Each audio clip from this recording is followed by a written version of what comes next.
भगवान हमारे पंडाल में अवतरित हो गए। कुछ ही क्षण में थोड़ी शांति बनाए रखो।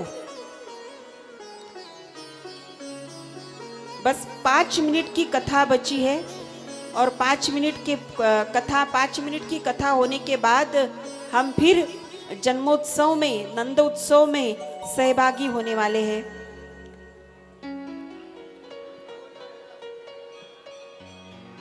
तो द्वापर युग की बात है।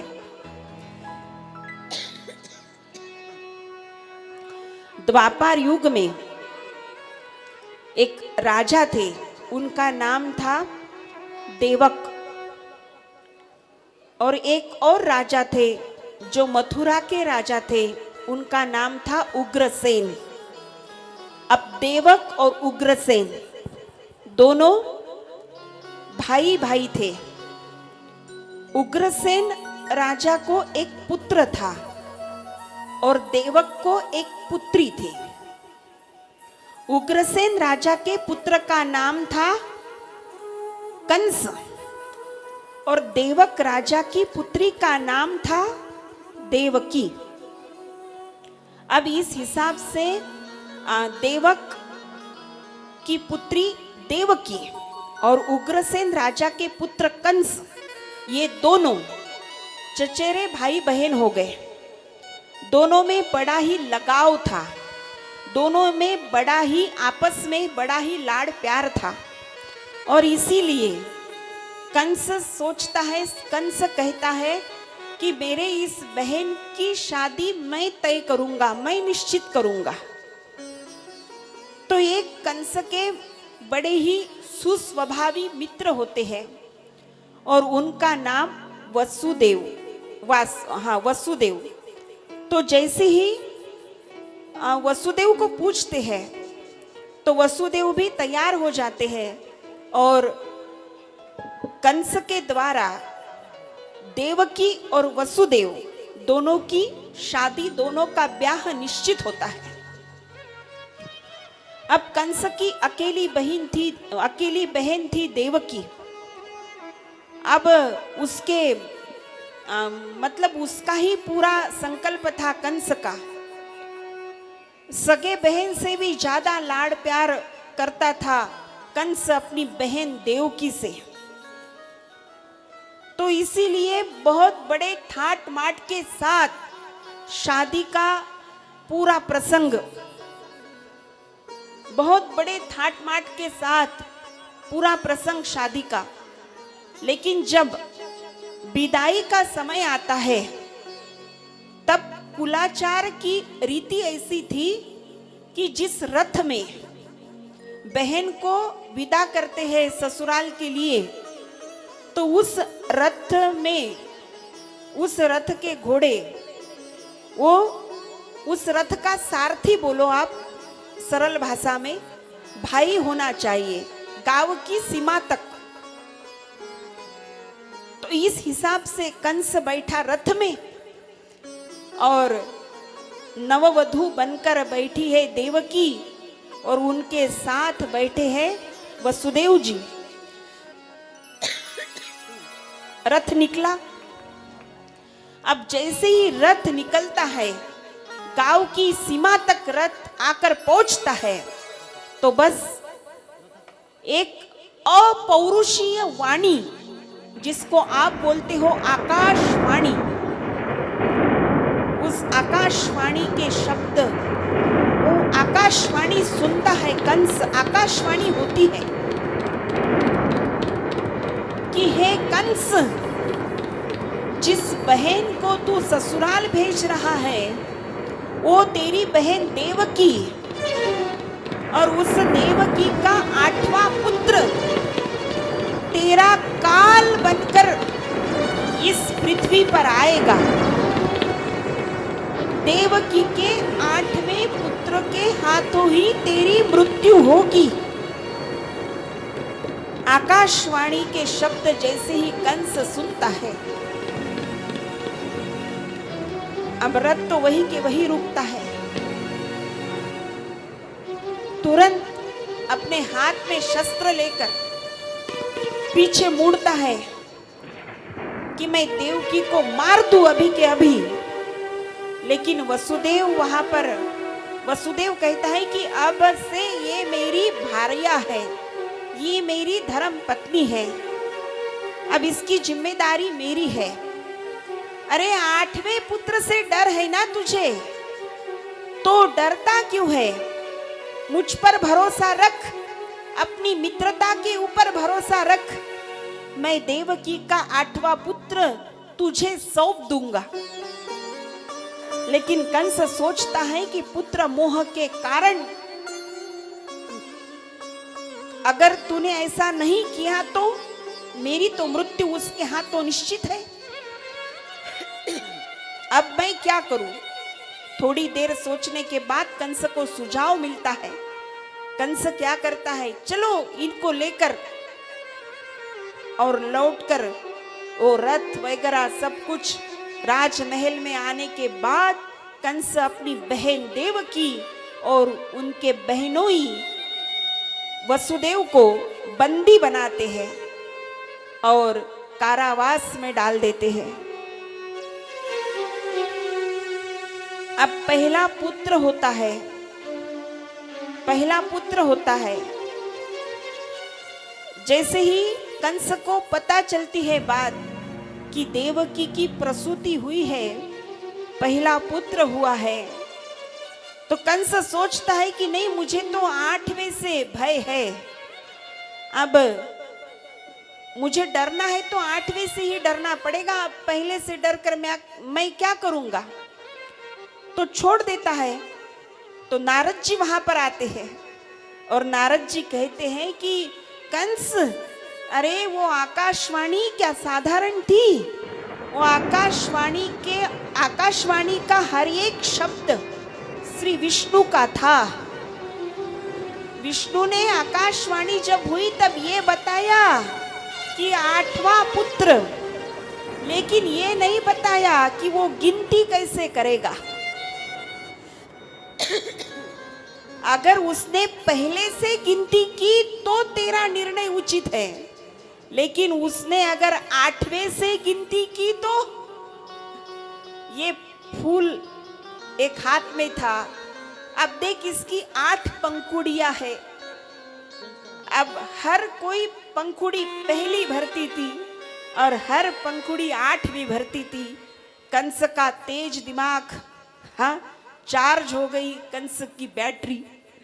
अब जैसे ही नारद जी ने बताया, हाँ ये तो करना पड़ेगा, बस कंस दौड़कर कारावास में, और जैसे ही उस अभ्रक को देखता है कंस, अपने हाथ में ले लेता है और हाथ में पकड़कर उसे यूं घुमाता है और उसी दीवार पर पटक कर मार देता है। इसी प्रकार 6 बालकों की हत्या कंसों के द्वारा कारावास में ही होती है। अब 7वीं बार जब मां देवकी, लेकिन अब क्या होता है, ये तो आपके विज्ञान ने अभी सर्च किया, लेकिन अध्यात्म कितना सामर्थ्यवान था। क्या करते हैं, इधर जाहिर हो जाता है कि गर्भपात हुआ, लेकिन देवकी माँ के पेट में जो गर्भ है उस गर्भ को रोहिणी माँ के गर्भ में संस्थापित करते हैं। ये सरोगेट मदर और टेस्ट ट्यूब बेबी, ये साइंस ने आज सर्च किया, लेकिन ये तो द्वापर युग से ही चले आ रहा है। अब क्या, अब इधर तो बात पता चल गई सबको। अब 8वीं बार देवकी माता, अब 8वीं बार, अब तो स्वयं भगवान आने वाले हैं। दोनों एक दूसरे की तरफ देखते हैं, दोनों सोचते हैं कि अब क्या होगा, अब 8वां पुत्र जन्म लेकर आएगा, अब क्या होगा। और दोनों एक दूसरे का ढाढ़स बंधाते हैं, दोनों एक दूसरे की सांत्वना करते हैं कि इस बार ऐसा नहीं होगा। 8वां पुत्र अगर उसी के हाथों कंस की मृत्यु है तो देवकी, अगर ये सच में भगवान विष्णु के शब्द हैं तो इस बार ऐसा नहीं होगा। दोनों एक दूसरे की सांत्वना करते हैं, दोनों एक दूसरे को धाड़स बंधाते हैं और सदैव हरि नाम संकीर्तन करते हैं, सदैव हरि नाम संकीर्तन। अब ऐसे करते करते पूरा समय, कितना पावन मुहूर्त है भगवान के आगमन का, शुभ आगमन का कितना पावन मुहूर्त है। हाँ, रोहिणी नक्षत्र, अब कृष्ण पक्ष, वर्षा ऋतु, हाँ, और दिन था बुधवार और रात के 2 प्रहर हो गए, रात के ठीक 12 बज गए। सबसे पहले तो वसुदेव जी को साक्षात्कार हुआ, एक भयंकर तेजोयमान प्रकाश, और उस प्रकाश से आवाज आने लगी कि हे वसुदेव, मैं जब यहाँ पर प्रकट होऊंगा तो मेरे प्रकट होने के बाद आपको मुझे लेकर जाना है यमुना पार करके नंद बाबा के यहाँ। और यशोदा ने जिस कन्या को जन्म दिया उस कन्या को लेकर आपको यहाँ आना है कारावास में। तो जैसे ही शब्द सुनते हैं वसुदेव जी कहते हैं कि हाँ, मैं वचन देता हूँ, मैं ऐसा ही करूंगा, मैं वचन देता हूँ। दिव्य चतुर्भुज, अत्यंत दिव्य देह धारण माता देवकी को दर्शन होते हैं, भगवान के चतुर्भुज स्वरूप के, तेजोयमान स्वरूप के, दिव्य स्वरूप के माता देवकी को दर्शन होते हैं। और इधर स्वर्ग में जो अप्सराएं हैं वो यमुना नदी के तट पर आती है, गंधर्व नृत्य गायन करना आरंभ करते हैं, मंगल मंगल वाद्य का ध्वनि गूंजता है, 10 दिशाओं में शंखनाद होता है। गंधर्व, अप्सरा, यक्ष, किन्नर सब हाथों में फूल लेकर तैयार हो जाते हैं। शंख की ध्वनि 10 दिशाओं में घूमती है, मंगल मंगल वाद्य बाजने लगते हैं। नंद बाबा, अब वसुदेव जी और देवकी माता अचरज में है, अब हमारे साथ क्या घटित होने वाला है। और इतने में ही जो हमारी निसर्ग देवता है, हाँ, प्रकृति, हाँ, वो भी भगवान के स्वागत के लिए सुसज्ज होती है। हाँ, प्रकृति भी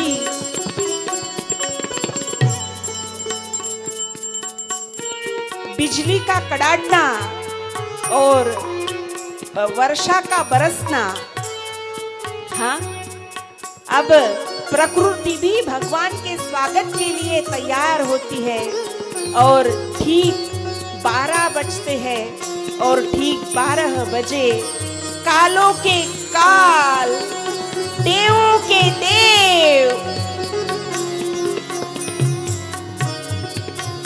इस धरा पर प्रकट हो जाते हैं। बोले कृष्ण भगवान की जय, बोले कृष्ण भगवान की।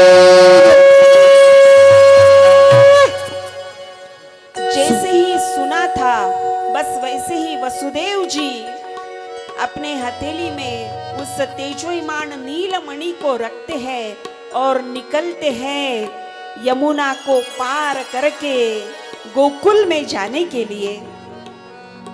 स्वागतम सुस्वागतम शरणागतम कृष्ण, स्वागतम कृष्ण शरणागतम कृष्ण, स्वागतम कृष्ण शरणागतम कृष्ण, स्वागतम सुस्वागतम शरणागतम कृष्ण, कृष्ण स्वागतं सुस्वागतं शरणागतं कृष्ण स्वागतं कृष्ण शरणागतं कृष्ण स्वागतं कृष्ण शरणागतं कृष्ण विशाल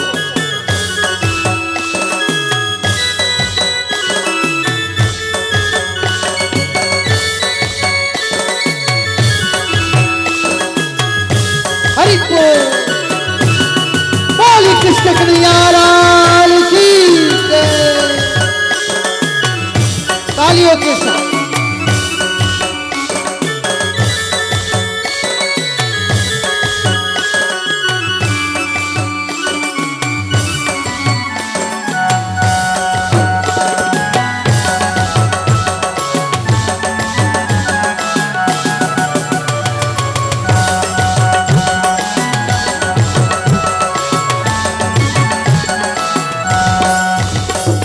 स्वागतं सुस्वागतं शरणागतं कृष्ण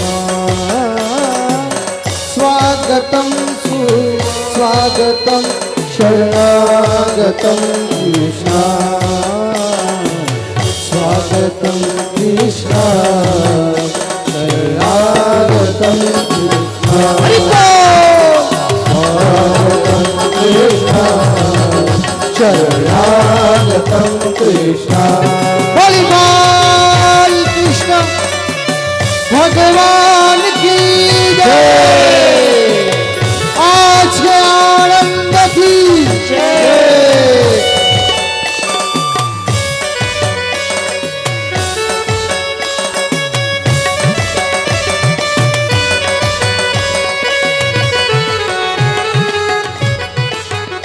जैसे ही पहुंचते हैं वसुदेव जी गोकुल में, तो ये तेजोयमान नीलमणि रुदन शुरू कर देता है। और इसका रुदन सुनने के बाद सबको पता चलता है कि यहाँ पर यशोदा मैया ने लाला को जन्म दिया।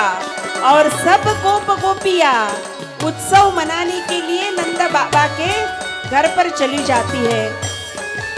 नंद बाबा और यशोदा मैया हमारे पंडाल में है, हम सबको उन्हें बधाई देनी है। बधाई बधाई हो बधाई, बधाई हो बधाई, गढ़चिरौली वालों बधाई हो बधाई।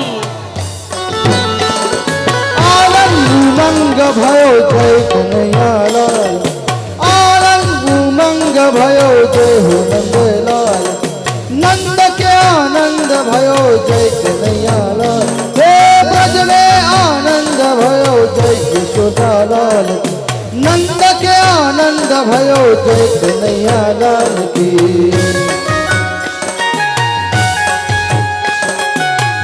जय हो।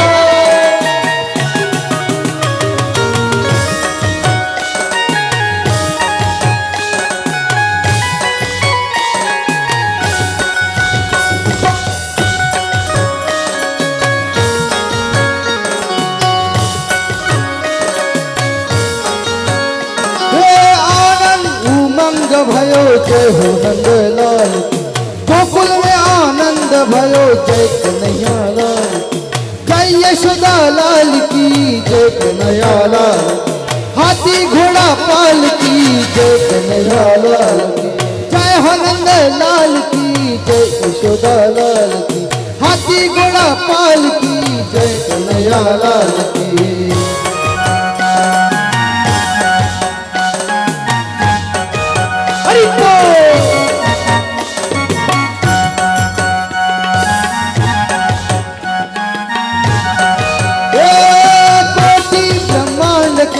अधिपति लाल, हाथी घोड़ा पाल की जय कन्हैया लाल, चरानी जय हो पशुपाल, नंद के आनंद भयो जय कन्हैया लाल की।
नंद के आनंद भयो जय कन्हैया लाल हे ब्रज में आनंद भयो जय यशोदा नंद के आनंद भयो हे आनंद उमंग भयो नंद के आनंद भयो हे ब्रज में आनंद भयो जय कन्हैया लाल की नंद के आनंद भयो जय कन्हैया लाल की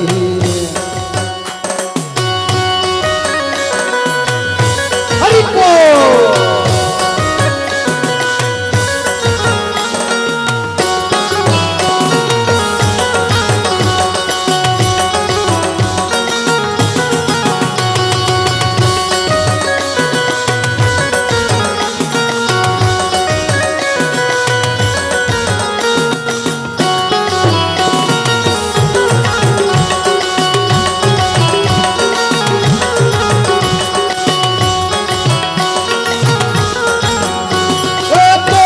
ब्रह्मांड के अधिपति हाथी घोड़ा पाल की जय कन्हैया लाल की हाथी घोड़ा पाल की जय कन्हैया लाल की गौवे चरानी जय हो पशुपाल गौवे चरानी जय हो पशुपाल नंद के आनंद भयो जय कन्हैया लाल की नंद के आनंद भयो जय कन्हैया लाल की हरि बोल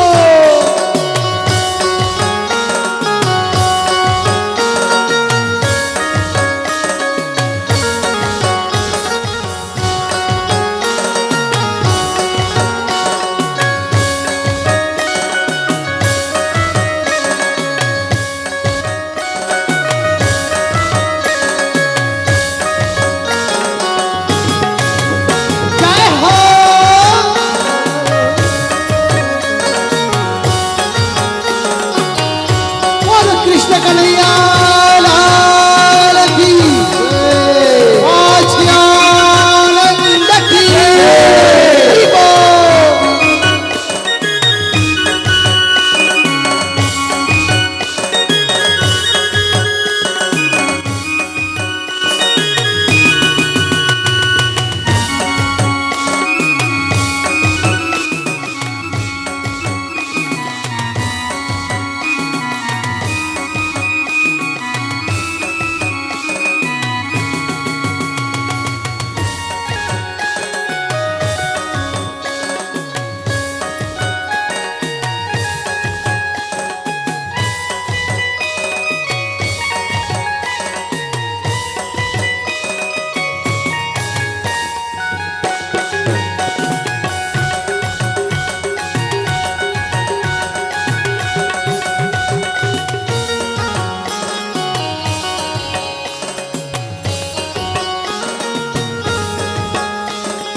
सांगू कुणाला किती सांगू कुणाला आज आनंदी आनंद झाला आज आनंदी आनंद झाला किती सांगू कुणाला किती सांगू कुणाला आज आनंदी आनंद झाला आज आनंदी आनंद रास खेळू चला रंग उधळू चला रास खेळू चला रंग उधळू चला आला आला ठिकाणा सांगू मी सांगू कुणाला किती सांगू कुणाला आज आनंदी आनंद झाला आज आनंदी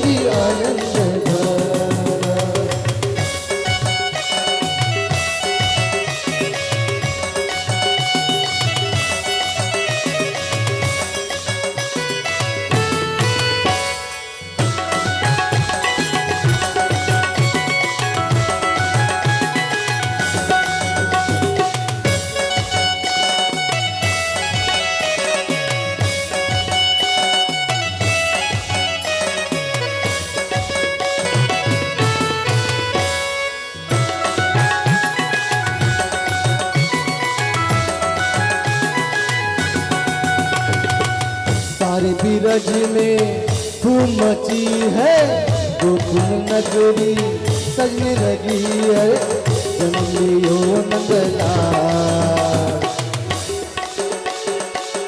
जन्म लियो नंदलाल, बधाई बाजे अंगना में, जन्म लियो नंदलाल, बधाई बाजे अंगना में, यशोदा ने जायो लाल, बधाई बाजे अंगना में।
ढोली ढोल मृदंग बजाए, गजबालाए मंगल गाए, नाचे बधाई बाजे अंगना में, जन्म लियो नंदलाल, बधाई बाजे अंगना में, सारे बिरज में धूम मची है, गोकुल नगरी गढ़पुरी नगरी सजने लगी है रे, जन्म लियो नंदलाल, बधाई बाजे बधाई बाजे बधाई बाजे अंगना में, जन्म लियो नंदलाल, बधाई बाजे अंगना में।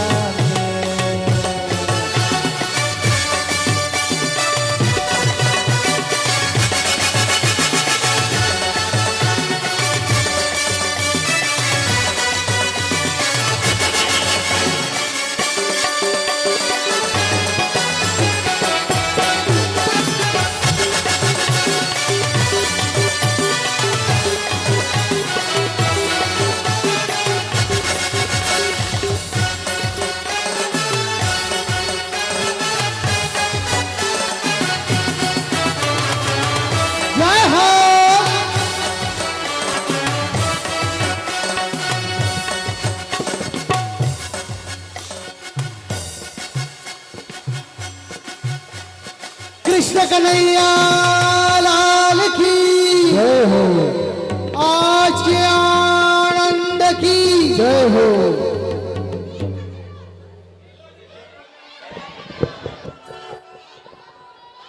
और एक हो ना, अच्छा ठीक है मैं बोलूं। कहते हैं सबको बधाई देनी है, हिमांश को जन्मदिन की बधाई।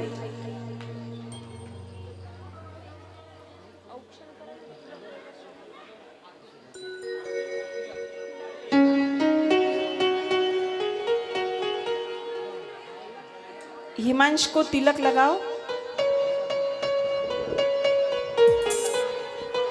हाँ तिलक लगाइए हिमांश को।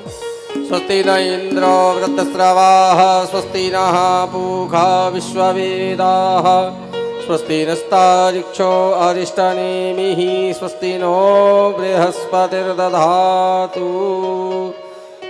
कस्तूरी तिलकं ललाटपटले वक्षस्थले कौस्तुभं, नासाग्रे करिमौक्तिकङ्कणतले वेणुकरे कङ्कणं, शर्वांगे हरिचंदनं सुललितं कंठे च मुक्तावली गोपास्ते परिवेष्टितो विजयते गोपालचूड़ामणि।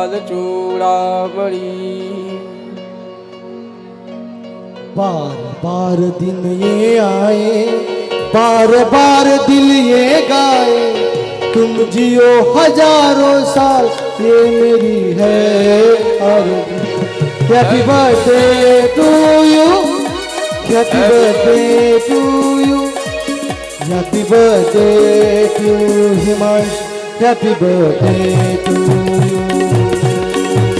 बार बार दिन ये आए, बार बार दिल ये गाए, तू जिए हजारों साल ये मेरी है आरज़ू। Happy birthday to you, happy birthday to you, happy birthday to Himanshu, happy birthday to you, happy birthday to you, happy birthday to you.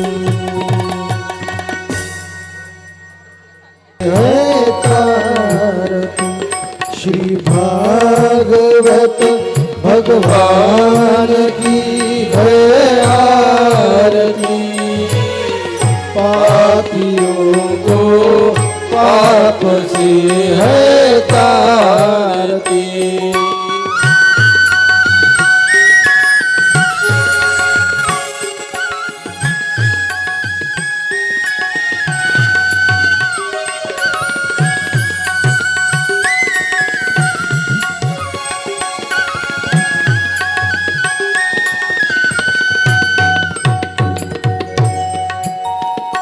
ये अमर ग्रंथ ये मुक्ति पंक्ति, पंचम वेद निराला है, नव ज्योति जगाने वाला है।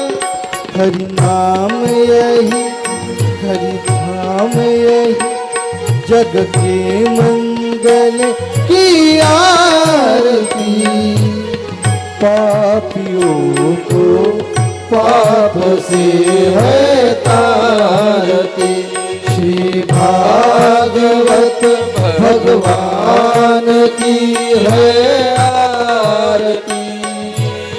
पापियों को पाप से है तारती।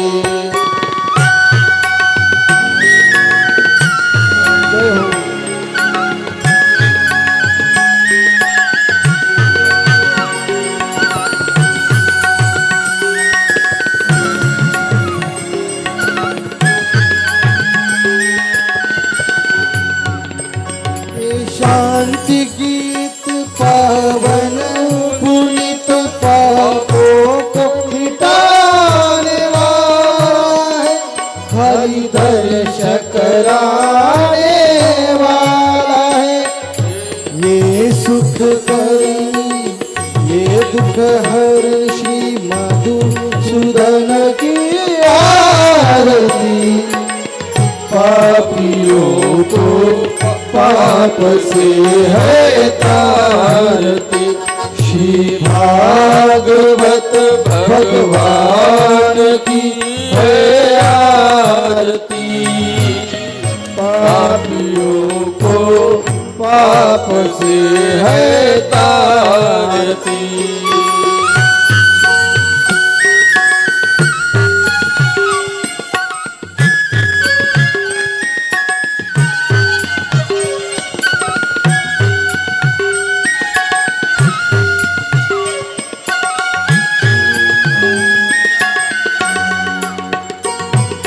मधुर बोल मद ग्रंथ खोल, सन्मार्ग बताने वाला है, बिगड़ी को बनाने वाला है।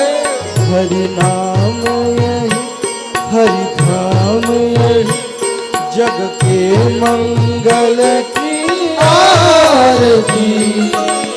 पापियों को पाप से है तारती, श्री भागवत भगवान की है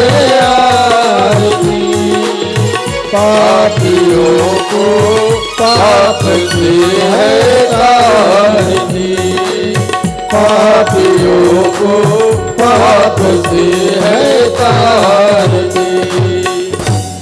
मैं आरती तेरी गाऊं ओ केशव कुंज बिहारी, मैं नित नित शीश नवाऊं ओ मोहन कृष्ण मुरारी। मैं आरती तेरी गाऊं ओ केशव कुंज बिहारी।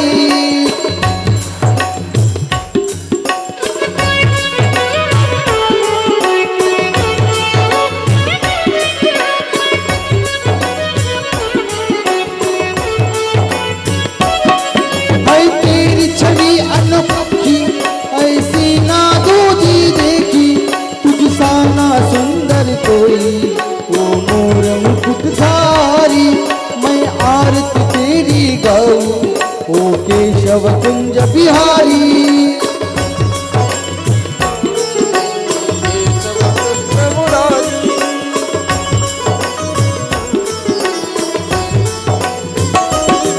माखन की मटकी फोड़ी गोपिन संगा किया जोड़ी, ओ नट कट रसिया तुझ पे जाऊं मैं तो बलिहारी। मैं आरती तेरी गाऊं ओ केशव कुंज बिहारी।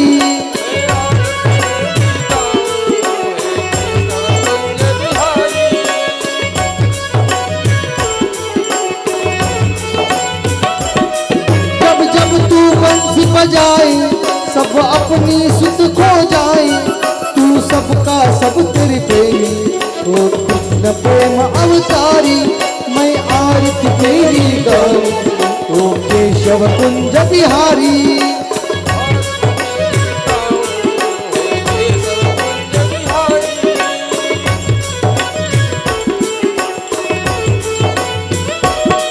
राधा संग प्रीत लगाई और प्रीत की रीत जिलाई, तुम राधा रानी की प्रेमी जय राधे रास बिहारी। मैं आरती तेरी गाऊं ओ केशव कुंज बिहारी। मैं आरती तेरी गाऊं हे केशव कुंज बिहारी।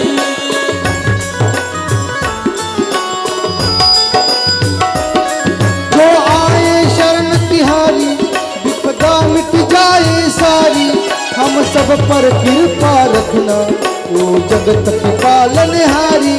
मैं आरती तेरी गाऊं ओ केशव कुंज बिहारी। मैं आरती शीश नवाऊं ओ मोहन कृष्ण मुरारी। मैं आरती तेरी गाऊं ओ केशव कुंज बिहारी। मैं नित नित शीश मैं नित नित शीश नवाऊं ओ मोहन कृष्ण मुरारी। मैं नित नित शीश नवाऊं ओ मोहन कृष्ण मुरारी। करुणावतारम संसार सारम रामचंद्रवन्दे भवन् नमामि शरणं नमामि। मंदारमाला कृतालिकायै कपालमाला कृतिकराय दिगम्बराय दिगम्बराय नमः शिवाय नमः शिवाय। हरिनाथात्मेव त्वमेव बन्धुः सुखा त्वमेव त्वमेव विद्याद्रविणं त्वमेव त्वमेव सर्वं मम देवदेव।